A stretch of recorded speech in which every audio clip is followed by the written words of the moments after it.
যে সেই সময় হয়ে গেছে। আলহামদুলিল্লাহ الذي أحيانا بعدما أماتنا وإليه النشور। মাহিম, সেই সময় হয়েছে, উঠো। কয়টা বাজে? এখন 4টা 10 বাজে, উঠো।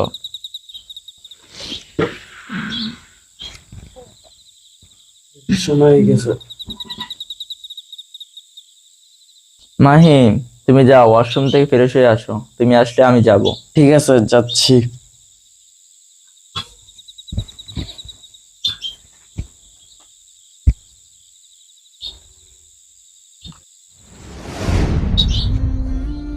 মাহিম, তোমার এখনো হয় নাই?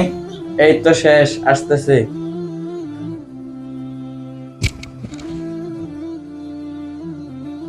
দোস্ত, যাই বল, আজকে খাবারটা কিন্তু সেরকম হয়েছে। হ্যাঁ, আলহামদুলিল্লাহ, খাবারটা অনেক মজা হয়েছে।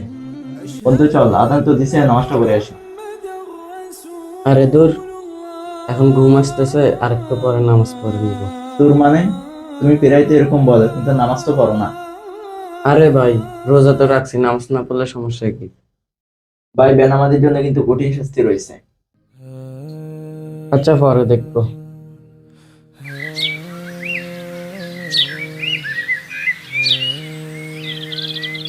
আসসালামু আলাইকুম। ওয়ালাইকুম আসসালাম। মুসা, কেমন আছো? আলহামদুলিল্লাহ, বসো। ভাইয়া, আপনি কেমন আছেন? আলহামদুলিল্লাহ মুসা, আমি ভালো আছি। তো মুসা, সাহারে কেমন হলো আজকে তোমার? আলহামদুলিল্লাহ, আল্লাহর রহমতে ভালো হয়েছে। আচ্ছা ভাই, একটা বিষয় আমার জানার ছিল। বলো মুসা, কি জানা ছিল তোমার? আচ্ছা ভাই, কেউ রোজা রাখে কিন্তু নামাজ পড়ে না, এই হ্যাঁ, বিষয়ে ইসলামের বিধান কি? দেখো মুসা, এটা আসলে অনেক দুঃখজনক একটা বিষয়। আমাদের মধ্যে অনেকে আছে যারা 30টা রোজা রাখে, কিন্তু 5 ওয়াক্ত নামাজের 1 ওয়াক্ত নামাজ পড়ে না। কি রে, এখানে মুসা রবির কি করতেছে? যা একটু দেখি। অথচ নামাজ হচ্ছে ইসলামের 5টি স্তম্ভের মধ্যে দ্বিতীয় স্তম্ভ হচ্ছে নামাজ। আর আল্লাহ নবী সাল্লাল্লাহু আলাইহি ওয়াসাল্লাম বলছেন, যে ব্যক্তি ইচ্ছাকৃতভাবে নামাজ ত্যাগ করে সে কুফরি করে। আর তাছাড়া আল্লাহ সুবহানাহু ওয়া তাআলা সূরা মাউনের মধ্যে বলছেন, ফাওয়াইলুল লিল মুসাল্লিন আল্লাযীনা হুম আন সালাতিহিম সাহুন। অর্থাৎ আল্লাহ সুবহানাহু ওয়া তাআলা বলছেন, ধ্বংস হোক সেই সালাত আদায়কারী যে তার সালাতে অমনোযোগী। চিন্তা করে একবার, আল্লাহ সুবহানাহু ওয়া তাআলা সালাত পরিত্যাগকারী কেনা, যে সালাতে অমনোযোগী। সালাত পরে ঠিক আছে, কিন্তু সালাতে অমনোযোগী, ওইরকম ব্যক্তিকে আল্লাহ সুবহানাহু ওয়া তাআলা বলছে কি, ধ্বংস হোক সে। ঠিক আছে। আর তাছাড়া আমরা আরেকটা সূরার মধ্যে আল্লাহ সুবহানাহু ওয়া তাআলা বলেন, আহ মা সালাকাকুম ফি সাকার। এখানে কিছু লোককে জাহান্নামে দেওয়া হবে। তো ওই জাহান্নামে যে দায়িত্বরত ফেরেশতা যারা আছে, তারা এই জাহান্নামীদেরকে জিজ্ঞেস করবে, মা সালাকাকুম ফি সাকার, কিসে তোমাদেরকে এই ভয়াবহ জাহান্নামে নিয়ে আসছে? তখন তারা বলবে, লাম নাকু মিনাল মুসাল্লিন। তখন তারা বলবে, আমরা সালাত আদায়কারীদের অন্তর্ভুক্ত ছিলাম না, অর্থাৎ বেনামাজি। তাহলে একবার চিন্তা করো, আল্লাহ সুবহানাহু ওয়া তাআলা বেনামাজিদের জন্য আলাদা একটা জাহান্নাম তৈরি করবে। কতটা ভয়াবহ একটা বিষয় দেখো মুসা। ইসলামে রোজা যেমন একটা ফরজ বিধান, নামাজও ঠিক একই ফরজ বিধান। তো কেউ যদি বলে যে আমি 30টা রোজা রাখবো কিন্তু নামাজ পড়বো না, তাহলে সে কি সত্যিই আল্লাহর বিধান মানতেছে? দেখো মুসা, আরেকটা হাদিসে আসছে, আল্লাহ নবী সাল্লাল্লাহু আলাইহি ওয়াসাল্লাম বলছেন, যে ব্যক্তি রোজা রেখে খারাপ এবং মন্দ কাজ, অশ্লীল কাজ থেকে বিরত থাকলো না, তার পানাহার থেকে আল্লাহ সুবহানাহু ওয়া তাআলার কোনো প্রয়োজন নেই। আচ্ছা, তুমি বুঝতেছো? আর সালাত ত্যাগ করা হচ্ছে যে একটা কুফরি কাজ।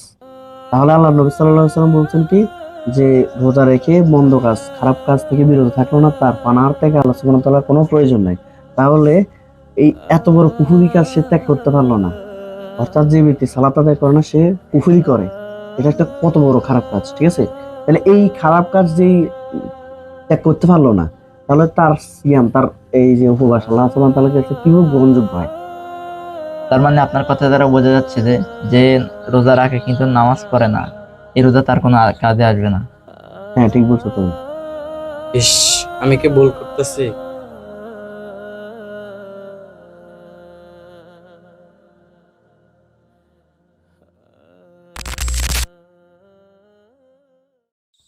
মুসা, তোর এখনো হয় নাই?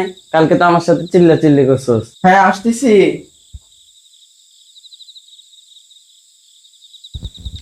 কিরে আজকে এত লেট কেন? আরে বেটা ওয়াশরুমে গেছিলাম বুঝছ না, অজু করতে করতে লেট হয়ে গেছে। ও আচ্ছা ঠিক আছে, চল দেরি হয়ে যাচ্ছে। কিরে তুই কই যাস? আরে মসজিদে যাচ্ছি আর কি। চল নামাজ পড়বি না? আলহামদুলিল্লাহ, চল বন্ধু।